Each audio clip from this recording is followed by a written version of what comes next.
Sim, queridos irmãos, lemos assim com o favor de Deus em 2 de Crônicas, capítulo 32. Lemos a palavra do Senhor, versículo 24, 25 e 26. 2 de Crônicas, capítulo 32. Naqueles dias adoeceu Ezequias mortalmente. E então orou ao Senhor, que lhe falou e lhe deu um sinal. Versículo 25, lemos juntos, diz assim: Mas Ezequias não correspondeu ao benefício que lhe fora feito, pois o seu coração se exaltou, pelo que veio grande ira sobre ele e sobre Judá e Jerusalém.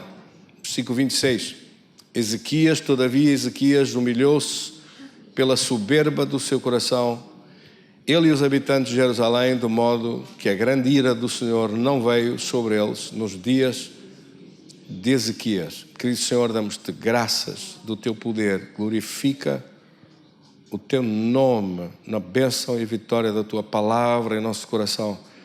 Graças nós te damos. Graças te damos, querido Senhor.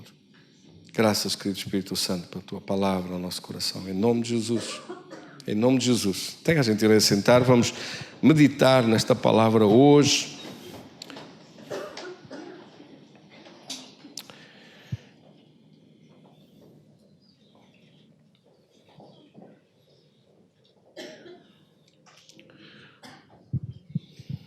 Tudo o que está escrito na palavra de Deus está escrito para nosso ensino, para nossa informação,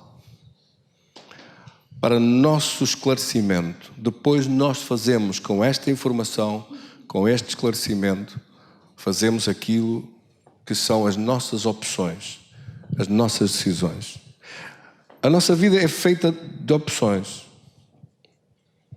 Se não gosta dos resultados hoje, deve ir para trás e olhar para as opções que tomou. Nós viemos até aqui hoje, chegamos em nossa vida hoje, onde estamos, todos nós, por causa das nossas opções, por causa das nossas decisões. Quando não se gosta dos resultados, convém olhar para as condições e para as escolhas. Porque as escolhas fazem-nos chegar aos resultados. E se os resultados não estão bem, temos que olhar para as opções, para as escolhas, para as decisões tomadas lá atrás. E alterar nos casos em que é possível fazer essas alterações. Este texto é um texto extraordinário. O rei Ezequias foi um bom rei. A Bíblia diz, no capítulo 29, que ele começou a reinar aos 25 anos.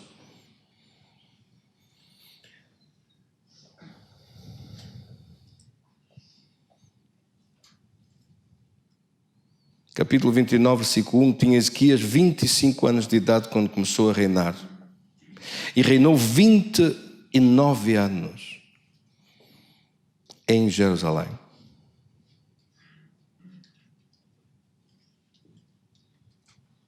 Tinha 25 anos, reinou 29 anos. Que pena que reinou tão pouco. Sim ou não? Que pena que quando Ezequias morreu ainda jovem, aos 54 anos, uma pessoa com 54 anos não é idade para se morrer, não chegou a ter idade suficiente para ver os seus netos. Não chegou a ter idade suficiente para ver o crescimento dos seus filhos. Para ver a maturidade dos seus filhos.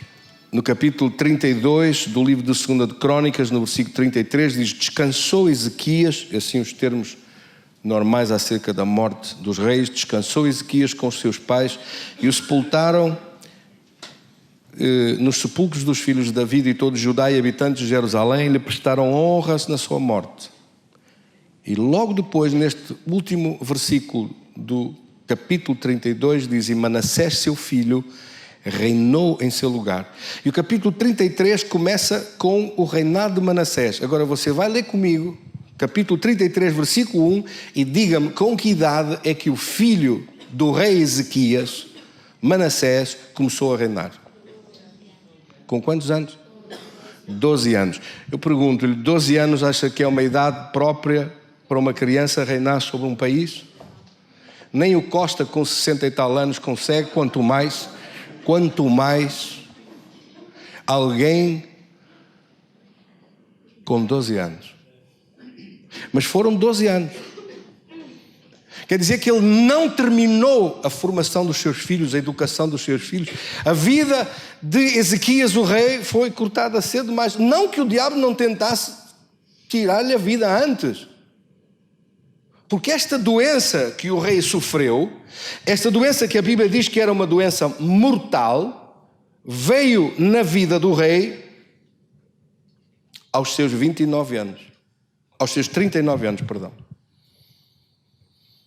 Aos 39 anos ficou ele doente. Como é que nós sabemos estas coisas? Sabemos porque está aqui tudo escrito. A Bíblia é assim, obriga a ler de um lado, a ler de outro, a estudar de um lado e de outro, para chegar a conclusões, para nós podermos, de facto, saber.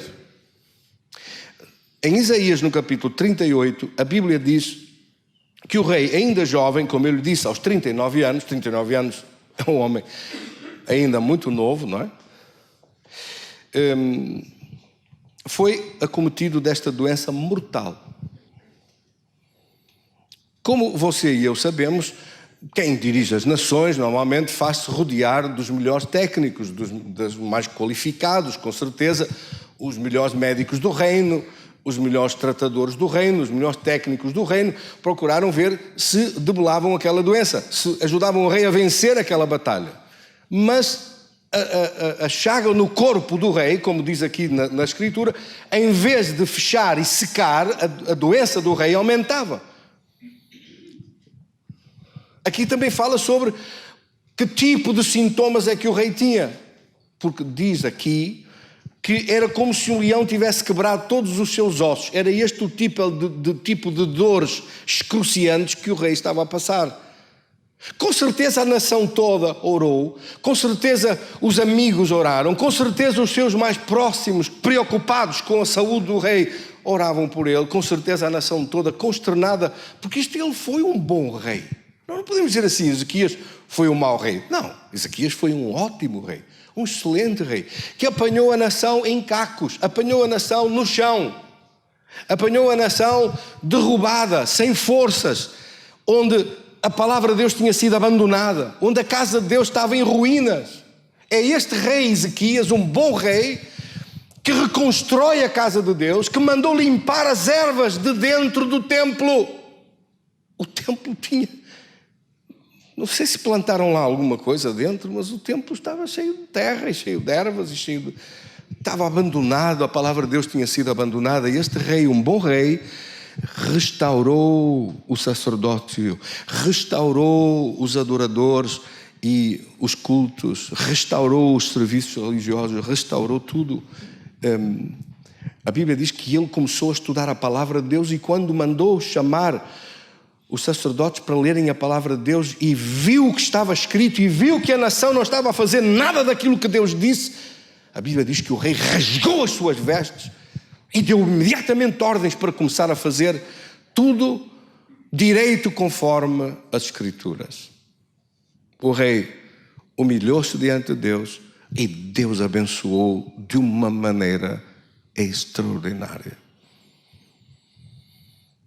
Quando a Bíblia fala deste rei, neste texto que nós podemos ir ver, esse mesmo texto que estávamos a ler antes da 2 de Crônicas, no capítulo 32, eu estou a fazer um resumo breve, porque isto como já viu, começa no capítulo 29 de 2 de Crônicas, que eu aconselho os irmãos a lerem para perceber melhor sobre a vida do rei, o que é que ele fez, as mudanças que ele fez, as transformações que ele fez, as inovações que ele trouxe, como Deus o usou, foi usado por Deus para fazer muitas coisas boas pela nação, e Deus recompensou.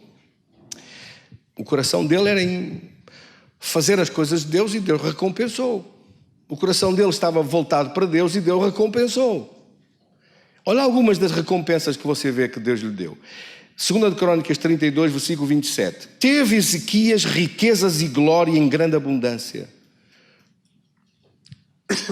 Proveu-se de tesourarias para a prata, para o ouro, pedras preciosas, especiarias, escudos e toda a sorte de objetos desejáveis.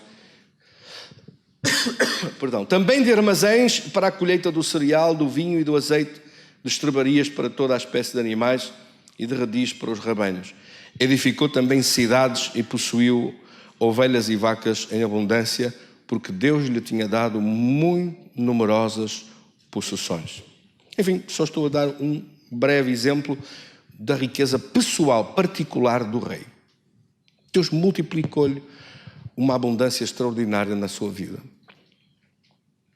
Além destas coisas pessoais que o rei foi fazendo, criando, fazendo, dando ordens, etc., tinha que tratar dos cuidados do reino. O que nós começamos a perceber a certa altura é que, já que no capítulo 31, no versículo 21,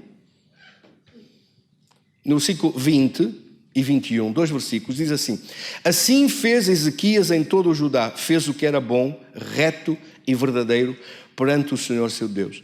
Em toda a obra que começou no serviço da casa de Deus, na lei e nos mandamentos, para buscar a seu Deus de todo o coração, o fez e prosperou. Aqui nesta tradução diz, ele fez de todo o seu coração, fez aquilo que era para fazer para Deus de todo o coração e foi bem sucedido. Outra tradução diz, e teve sucesso em tudo.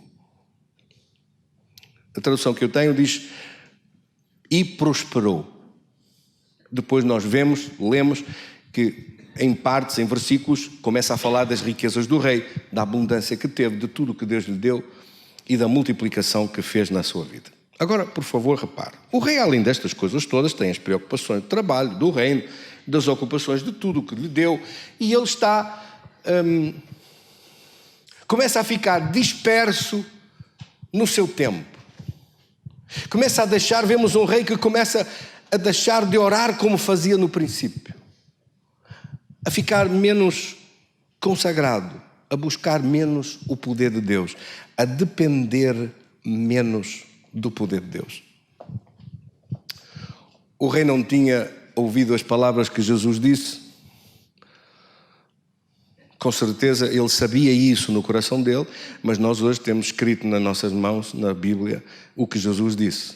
Jesus disse em João capítulo 15, no versículo 5, sem mim nada podeis fazer. Quando Jesus diz estas palavras, sem mim nada podeis fazer, no final deste versículo 5, eu sou a videira, vós sois as varas. Quem permanece em mim e eu nele, esse dá muito fruto, porque sem mim nada podeis fazer. Ele está a falar acerca do poder de Deus que produz resultados, que produz, aqui dito como fruto na nossa vida. A produção de resultados, a capacidade de produzir resultados, a capacidade de realizar projetos, de concretizar sonhos, de estabelecer alvos e metas e correr para lá e realizá-las e ser capaz de o fazer, ter a força de o fazer, ter a ajuda de Deus de o fazer. Lembre-se que você não está sozinho nas batalhas da sua vida. Muita gente projeta coisas, deseja coisas. Há uns que ficam só pelo desejo, ficam, ai, quem me dera, tira isto aqui, ai, quem me dera, isso é que era bom. Mas depois não dá passo nenhum, não faz coisa nenhuma para avançar. Fica só numa expressão vaga de um desejo. Isso não leva a concretizações nenhumas. O rei fez coisas extraordinárias, mas há um perigo, é este perigo que está aqui, que diz, o seu coração se elevou, capítulo 32, versículo 25, 2 Crônicas 32, 25, o coração do rei se elevou, o coração do rei se exaltou e deixou de ter continuidade a sua busca da dependência do poder de Deus. Essa exaltação pessoal é que depois de olhar para tudo o que tinha conseguido realizar e fazer, disse, pronto, já cheguei lá. já cheguei, já consegui, já fiz, já venci, tive um sucesso extraordinário, tive coisas maravilhosas, tenho isto tudo fantástico. E fiz isso tudo num tempo recorde, muito novo ainda, muito jovem ainda. E aos 39 anos o diabo diz, fizeste, mas eu posso tirar tudo assim rápido. Porque nós sem Deus não somos nada. Fez tudo, realizou tudo, concretizou tudo, o diabo olhou para ele e disse, eu posso te parar. Porque tu esqueceste que tudo isso dependeu do poder que não é teu. Tudo isso é sustentado por um poder que não é teu. Tudo isso é ampliado, foi ampliado. Toda essa riqueza, todo esse sucesso, toda essa bênção, eu posso acabar. O diabo diz, eu posso acabar com isso assim, de um momento para o outro. E se o diabo pensou no inferno, melhor o fez. Atacou o rei com uma doença e não havia força para o parar. Toda a gente orou. Muita gente no reino pediu. Imagina a quantidade de pessoas a quem o rei tinha sido uma bênção para eles, estavam a pedir por ele. Mas parecia não adiantar nada. E este rei tão bom, cheio de tanto sucesso e riqueza, que tinha levantado o país das cinzas, que tinha restaurado o templo, que tinha feito tudo, de repente está sem poder de Deus. Perdeu a sua oração, perdeu a busca do poder de Deus, perdeu os seus hábitos do princípio de orar, de buscar Deus, de clamar diante de Deus, e agora que tem tudo, de repente está a ponto de ficar sem nada.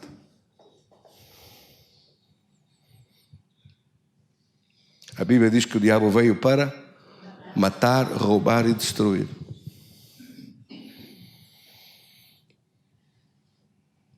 De repente, um dia, quando o rei está tão mal, já não dorme, o sofrimento dele é horroroso, e toda a gente está angustiada no reino, de repente, pelo palácio do rei, entra um grande homem de Deus chamado Isaías, amigo do rei. Um dos maiores profetas de Israel, entra pelo palácio do rei, claro, ele tem acesso ao rei. Ele disse, eu quero falar do rei, uma palavra de Deus. E a palavra que o profeta traz é uma palavra dramática. A palavra do profeta Isaías para o rei é, capítulo 38 de Isaías, diz ao rei, assim diz o Senhor, põe em ordem a tua casa, porque morrerás e não viverás. Que palavra vinda de quem vem? Porque se fosse uma pessoa qualquer a falar, mas é o maior profeta de Israel, que entra pelo palácio do rei e diz, assim diz o Senhor, prepara tudo, arruma tudo. Foi ter ao quarto do rei, ao local onde o rei está deitado na sua cama, naquele sofrimento terrível, depois dos conselheiros do rei, dos médicos do rei, toda a gente ter dito que não havia nada a fazer, que não conseguiam parar aquela doença. Agora vem o profeta e diz, põe tudo em ordem, porque assim diz o Senhor, vais morrer e não viverás. E o rei faz uma coisa. Era como se de repente tivessem tirado dos olhos do rei a sua cegueira, e ele acorda daquele sofrimento, daquele estado de sonambulismo espiritual. Acorda para a vida, acorda para a realidade.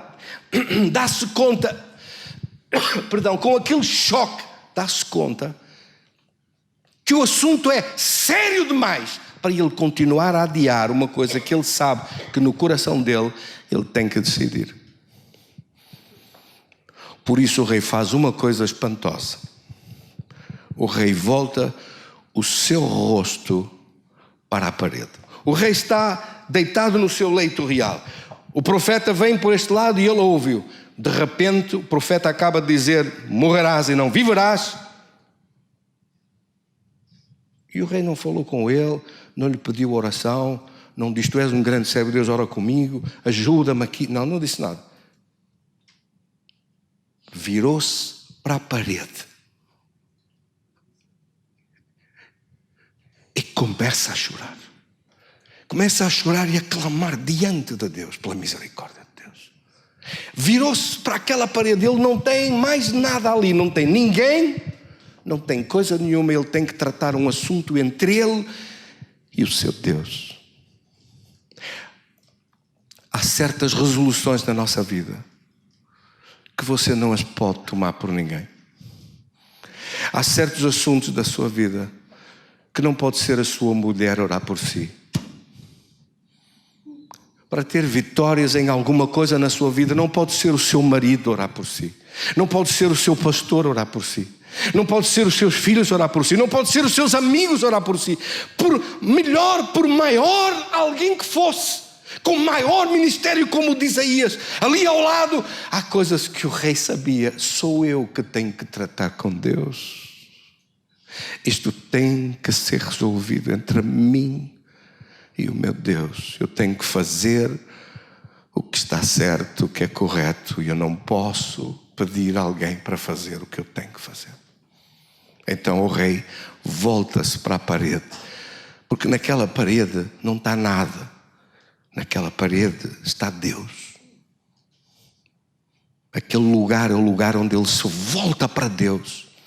Ao fim daquele tempo todo de sofrimento, ao fim daqueles meses em que a doença evoluiu e está a matá-lo, ele toma uma decisão com Deus, e nós vemos essa decisão neste capítulo 38, extraordinário capítulo 38 de Isaías, onde o rei faz a narrativa para o profeta e lhe conta depois o que ele orou, como é que ele orou. Está aqui tudo escrito. O rei orou toda a noite. O rei clamou. Naquele dia, o profeta foi embora, depois de ter entregue aquele recado tão tenebroso. O profeta vai à vida dele e o rei fica sozinho a clamar diante da presença de Deus e faz um voto com Deus. E nesse voto com Deus ele diz: Senhor, lembra-te que eu andei diante de ti com um coração perfeito. É assim que começa a oração do rei. Versículo 3: lembra-te, ó Deus, eu te peço, que andei diante de ti com fidelidade, com um coração perfeito, fiz o que era reto aos teus olhos. E chorou muitíssimo. Aqui está o primeiro resumo da oração dele. Não significa que o rei Ezequias fez tudo certo, mas fez tudo com um coração perfeito. Ou seja, a intenção do coração dele não foi a malvadez, não foi fazer mal a ninguém, não foi querer causar danos a ninguém, não foi querer prejudicar ninguém. Se alguma coisa não fez certo, o meu coração está certo contigo. Aqui isto mostra que é um homem que tem temor de Deus, que sabe que em seu coração não pode ter a malvadez, o desejo, o ódio, a raiva, o rancor, a destruição de outros para beneficiar com isso. Não tem nada disso. O rei não tem isso no seu coração. E depois ele começa, através destes versículos, a falar sobre o estado dele, sobre o sofrimento dele.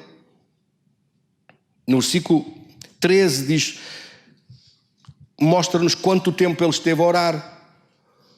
Até durante a madrugada ele continuava a orar. Esperei com paciência. Por isso nós perguntássemos aqui, quanto tempo orou? Até à madrugada. Quer dizer que o profeta foi embora e ele ficou. Aquele resto da manhã, aquela tarde, aquela madrugada, ele ficou, continuou a falar com Deus sobre a sua vida, continuou a acertar a sua vida com Deus.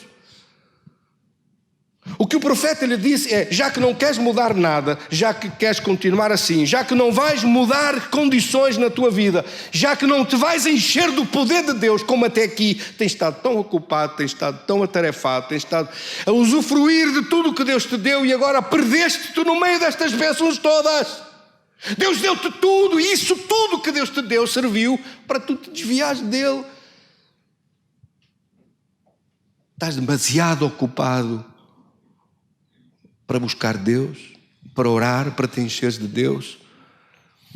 Por isso, põe tudo em ordem, prepara tudo, arruma tudo, que vais morrer e não viverás. E o rei decide fazer uma mudança na sua vida.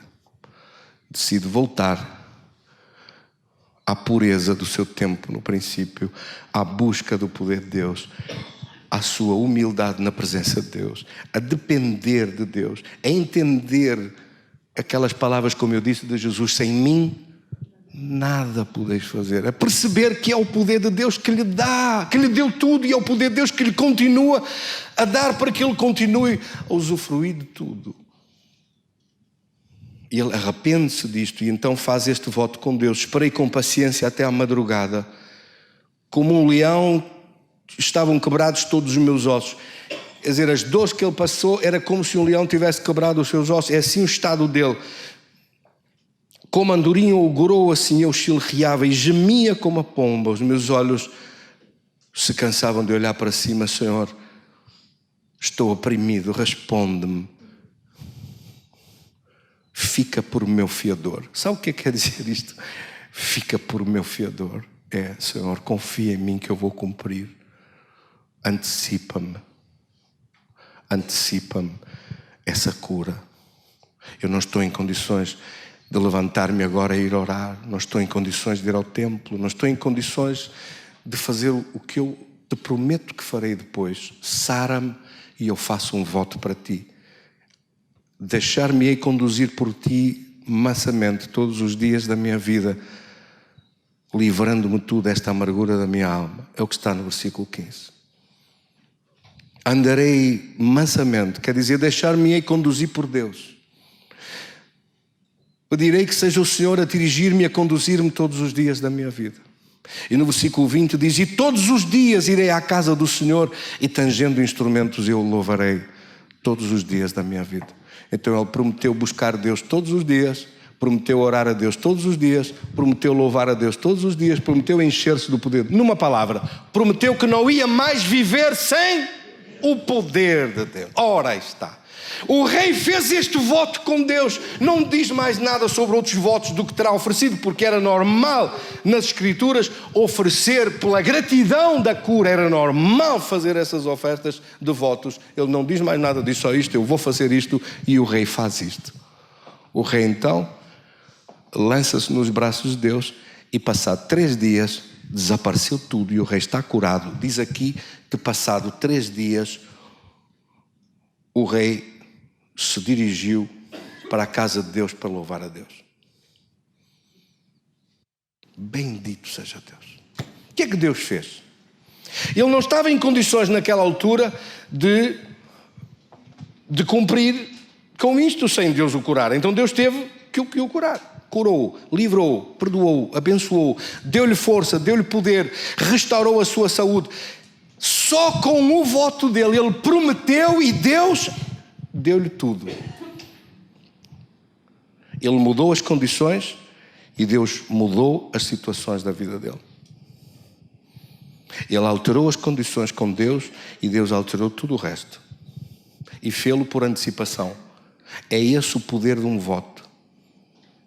Faz que por antecipação lhe seja concedido tudo. Imediatamente. Rapidamente. Meus queridos irmãos, vou fazer-vos a terceira pergunta hoje, difícil. Ezequias, o rei, cumpriu com o voto? Por que é que não cumpriu com o voto? Voltou a esquecer-se. Não diz passado quanto tempo, não diz passado quantos meses, não diz passado... Não diz o que é que aconteceu depois. Mas diz, no capítulo 32, 2 de Crônicas, voltamos para 2 de Crônicas, capítulo 32, versículo 25, diz assim: mas o rei Ezequias, o que é que diz? Não correspondeu ao benefício que lhe foi feito. Quer dizer, o rei tinha prometido fazer a parte dele, mas depois não fez.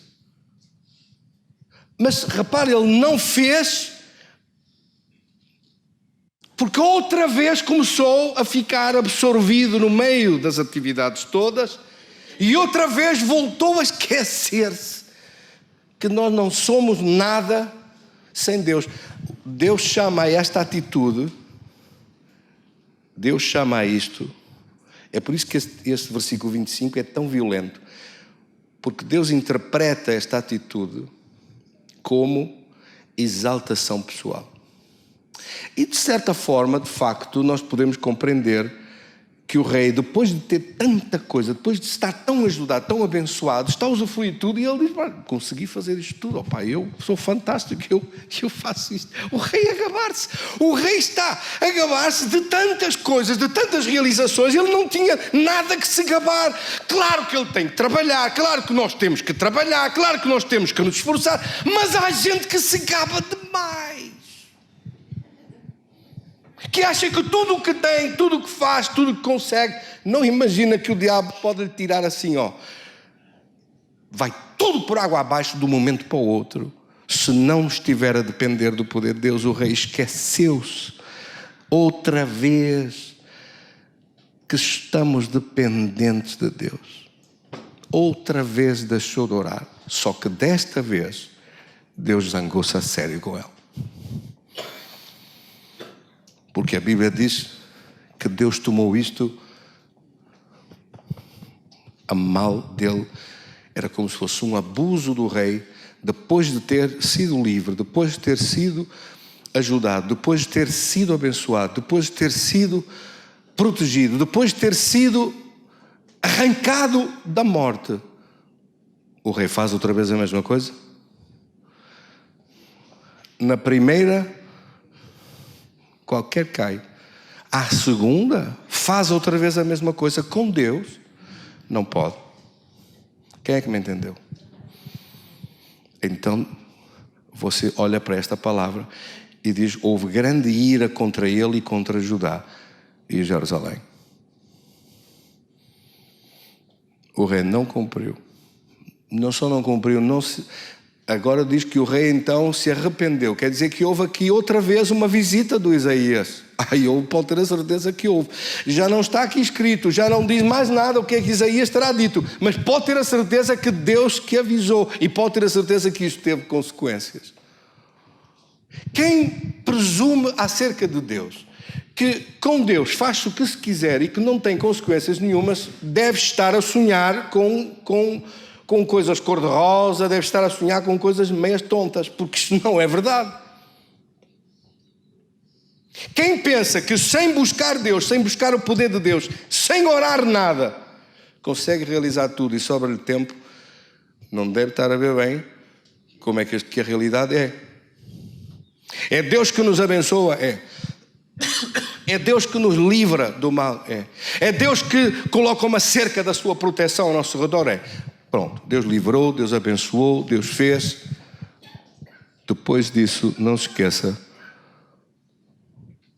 não faça como o rei Ezequias fez.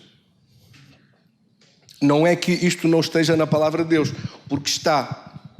Se você reparar, isto está na palavra de Deus, decretado nas Escrituras. Em Deuteronômio, por exemplo, no capítulo 8,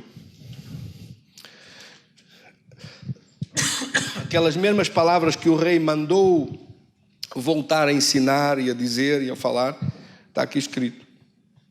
Que não suceda, Deuteronômio capítulo 8, versículo 12, que não suceda que depois de teres comido e estiveres farto, depois de teres edificado boas casas e morado nelas, depois de se multiplicarem os teus gados e os teus rebanhos e aumentar a tua prata e o teu ouro e for abundante tudo quanto tens, não se eleve o teu coração e te esqueças do Senhor teu Deus que te tirou da terra do Egito, da casa da escravidão. Então, o recado estava dado há muito tempo antes. Deus disse: sempre que houver isso, Deus te abençoou, Deus multiplicou, Deus favoreceu-te, Deus ajudou-te. Não te esqueças que foi o Senhor que o fez. E não se eleve o teu coração e deixes de agora já não preciso mais de buscar Deus, não preciso de cultos, não preciso de orar, não preciso de servir Deus, não preciso de minhas ofertas nem dízimos, esqueçam, porque eu não vou precisar de nada disso, porque eu já tenho tudo o que eu queria, já cheguei onde queria, já estou onde queria, já cheguei onde precisava, agora é que eu não preciso de nada. Esta atitude faz com que se comece a perder tudo e se ponha em risco a sua própria relação com Deus. E é por causa desta atitude e deste aviso que aqui está, nesta palavra, que ao olhar para a frente para este ano 2019, com todas as coisas que Deus lhe vai dar, lhe vai proporcionar, a saúde que lhe vai dar, a vida que lhe vai dar, a vitória que lhe vai dar, as bênçãos que lhe vai dar. Que isso não sirva para alguém se perder no meio de tanta coisa boa e deixar de se manter no seu compromisso com a palavra de Deus, com os cultos, com a igreja e, sobretudo, com a sua oração pessoal com Deus todos os dias. Amém? Não deixe de orar diariamente. Não deixe de buscar o poder de Deus todos os dias. Lembre-se que os exemplos que estão na Bíblia estão para a nossa advertência, para a nossa informação. É óbvio que depois nós fazemos com a informação o que cada um quiser, mas se pensa que é suficiente com ser crente e que não precisa de levantar-se todos os dias e alimentar-se com o alimento que Deus lhe dá, não é verdade. Você precisa de buscar o alimento que vem do alto. O povo de Israel caminhava pelo deserto, todos os dias levantavam-se cedo, antes do sol nascer, para ir buscar o maná. Era obrigatório fazer isso, porque naquele dia passava fome se não fosse buscar. E esta é uma figura que aqui está descrita na palavra de Deus para informação nossa. Jesus disse: eu sou o verdadeiro pão do céu. Esse pão do céu espera todos os dias que você o busque, que você clame. Para quê? Para que a segurança da proteção de Deus esteja sobre a sua vida. Muitas vezes não chega o profeta Isaías ir avisar, não chega o profeta Isaías ir falar, não chega o pastor falar, não chega o pastor orar, não chega eu vir para aqui orar todos os dias por si, não chega. Há uma coisa sua, pessoal, que você tem que tratar com Deus. E há certas coisas que você só vai conseguir vencer se o fizer pessoalmente. Há coisas que não são delegáveis. Há coisas que não são delegáveis. Até pode ser que grande parte, da maior parte das coisas que nós oramos aqui com aqueles que estão a orar todas as manhãs. Você sabia que há pessoas que estão aqui todas as manhãs a orar pela igreja? Eu não estou a exibir-me com isso, estou a dizer que é minha obrigação e meu prazer. É minha obrigação orar por si e meu prazer. Tenho prazer nisso, tenho obrigação disso e faço, tenho que o fazer e faço. Mas eu não posso fazer a sua oração. Essa oração tem que ser feita por si. Eu não posso falar à sua montanha, a sua montanha tem que ouvir a sua voz. Você fala à sua montanha, ordena ao problema de desaparecer. Eu não posso estar em sua casa a abençoar a sua casa lá dentro todos os dias, senão eu não faria mais nada a não ser entrar nas vossas casas de todos os dias. É impossível isso. Você pode ungir a sua vida, ungir a sua casa, proteger os seus filhos, orar por eles, abençoar o resto da sua família que ainda não conhece a Cristo. Por amor de Deus, vai ter que fazer alguma coisa. Vai ter que orar por outros, vai ter que fazer uma diferença na vida de outros. Não deixe tudo ao cuidado de uns poucos e pense que você entrou de férias. Você não está de férias. Enquanto estamos aqui, nós não estamos de férias. Este mundo é uma guerra. Este mundo é uma guerra. Uma guerra. Há problemas todos os dias, há lágrimas todos os dias, há sofrimento todos os dias. Há ataques do diabo todos os dias. Nós não sabemos ao longo deste ano 2019 o que é que esse bandido, desse Satanás preparou alguma coisa, mas sabemos uma coisa: seja o que for que ele tenha preparado, maior é aquele que está em nós do que aquele que está no mundo. Você vê à volta os perigos, vê à volta as situações horríveis que estão a acontecer pelo mundo fora. Vê gente a sofrer todos os dias coisas que não saem do mesmo sítio. A sua vida não muda 1 milímetro. Se algum mal vier, derrota-os e derruba-os com toda a facilidade. Não há nada para parar o diabo. O rei Ezequias era um bom rei, era um bom homem, era um homem excelente. Mas infelizmente morreu aos 54 anos. Acha que 54 anos é idade para se morrer? Um homem tão bom, que fez tanta coisa E mesmo assim o diabo veio e tirou-lhe a vida aos 54 anos. Aqueles 15 anos que Deus diz, te darei mais 15 anos, acrescentarei aos teus dias 15 anos. Chegou aos 15 anos e terminou. Porque é que ele não pediu mais? Porque se voltou a esquecer pela segunda vez, segunda ou terceira ou 10ª ou 20ª, não sei quantas vezes, voltou a esquecer-se mais uma vez, que sem Deus nós não somos nada, não somos mesmo nada, não somos mesmo nada. Sem o poder de Deus não somos nada. Quando estamos aqui a orar pela manhã, e tantas vezes eu oro as mesmas coisas e clamo, meu Deus, que esse maná que tu derramas todos os dias, que essa unção que tu derramas todos os dias, que a tua proteção que tu derramas todos os dias, que as tuas misericórdias que se renovam dia após dia sejam espalhadas sobre a vida dos teus filhos, sobre as suas casas, o seu trabalho, desde os bebés até os mais idosos. Em nome de Jesus, guarda-os, abençoa, sustenta-os na tua mão. Deixa-me perguntar-lhe uma coisa simples. Eu já nem vou perguntar outras coisas. Já nem vou perguntar quem é que faz isto todos os dias, que não quero envergonhar ninguém. Mas é difícil fazer isto. É difícil pedir uma oração destas simples, assim como eu estou a dizer. É difícil. Diga-me se é difícil. As esposas estão aqui, não amam os seus maridos. Porquê é que não oram por eles? Os maridos estão aqui, não amam as suas esposas e os seus filhos. Porquê é que não os protegem e oram por eles? Se um ladrão viesse pela casa dentro, não era o homem que saía a correr e impunha o ladrão lá fora na rua? Porquê é que não sai a defender o que é seu? Não sai a defender a sua casa? Muitas vezes são as mulheres que vêm aos cultos e à igreja e os maridos ficam entretidos a ver futebol, a ver a banda passar, a ver o que é que está a fazer, o que é que estão a fazer, o que é que se passa. O que é que acontece com coisas que são secundárias e que tomam a preponderância de um papel que parece que é prioritário na vida de alguém? Quando afinal a vida começa no poder de Deus. A nossa vitória começa na ligação ao poder de Deus. Porquê é que há tanta gente fraca, sem força? Desanimados, sem força nenhuma, de rastos. Se perguntarem, então, como é que está? Nem me falo, estou de rastos. Porquê é que está de rastos? Aconteceu alguma coisa que pode acontecer alguma coisa que nos atira de rastos, mas logo a seguir temos que nos pôr de pé. Não podemos ficar no chão do asfalto, porque logo a seguir vem um caminhão. Não se pode ficar a curtir a desgraça, a falar da desgraça, do problema, e a ficar, a gente que fica, a falar da mesma coisa que aconteceu há não sei quanto tempo. Tem que se levantar disso. Levantar-se rápido, entregar nas mãos de Deus e confiar no poder de Deus.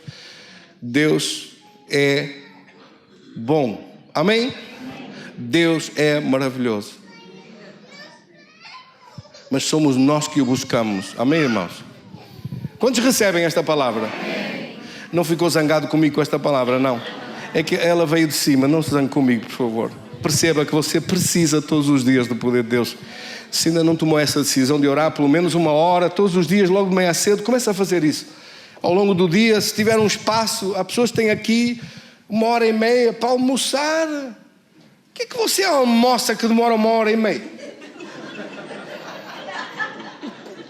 Quantidade de coisa é que precisa de comer para demorar 1h30? Deus me livre. Eu já estou assim. Se eu começo 1h30, 15 minutos devia sobrar tempo. 1h30? Quer dizer que se comer, mesmo que tal e coisa demorasse mais tempo e descansasse um bocado, ainda sobrava 1 hora. Use essa hora para orar. Quem é que me entendeu? Use essa hora, aproveite o seu tempo para orar, em vez de ficar perdido em conversas que não adiantam nada. Bendito seja Deus. Estamos num ano muito especial da grandeza do poder de Deus. Não podemos estar daqui a um ano nas mesmas situações, nas mesmas coisas. Tem que haver grandes mudanças da vitória de Deus. Sim ou não? Enquanto o mundo vai para o fundo, os filhos de Deus cada vez estão a resplandecer mais com o poder de Deus. E por isso é que Deus nos está a avisar com esta palavra, para nós podermos brilhar com Deus, brilhar com o sucesso, com a bênção de Deus. É outra vez o tempo da profecia que está escrita, que voltará a ser vista a diferença entre os filhos de Deus e os ímpios, entre aqueles que são verdadeiramente de Deus, aqueles que servem Deus e aqueles que não servem. Essa diferença voltará a ser vista. Amém, irmãos?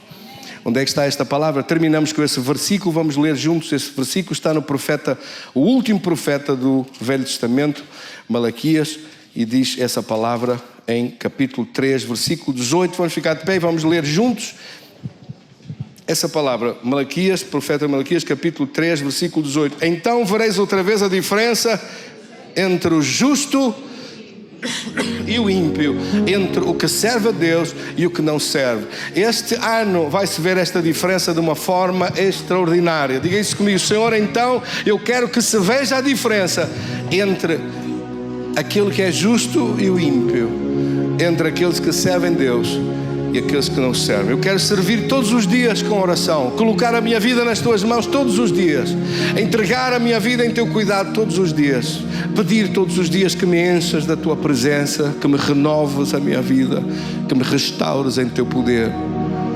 Eu preciso todos os dias da tua unção, preciso de viver todos os dias, porque eu já sei que sem ti, Senhor, nada podemos fazer.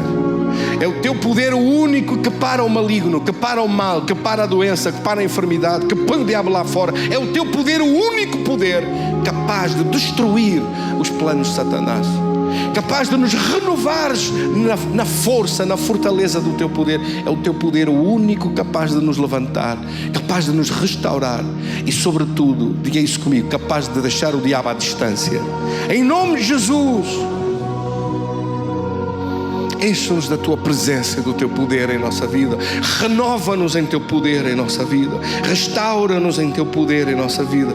Nesta palavra profética para este ano, uma palavra que é uma profecia para a bênção de Deus sobre a igreja, sobre as casas e famílias, sobre as empresas, sobre o trabalho e a obra das nossas mãos. Nós oramos assim com esta fé e certeza que Deus é poderoso para fazer acontecer tudo, ainda mais e além do que nós pedimos ou pensamos. Assim nós oramos com fé, em nome de Cristo Jesus, Senhor. Amém. Quantos recebem? Graças a Deus, graças a Deus. Graças a Deus. Glória a Deus, glória a Deus.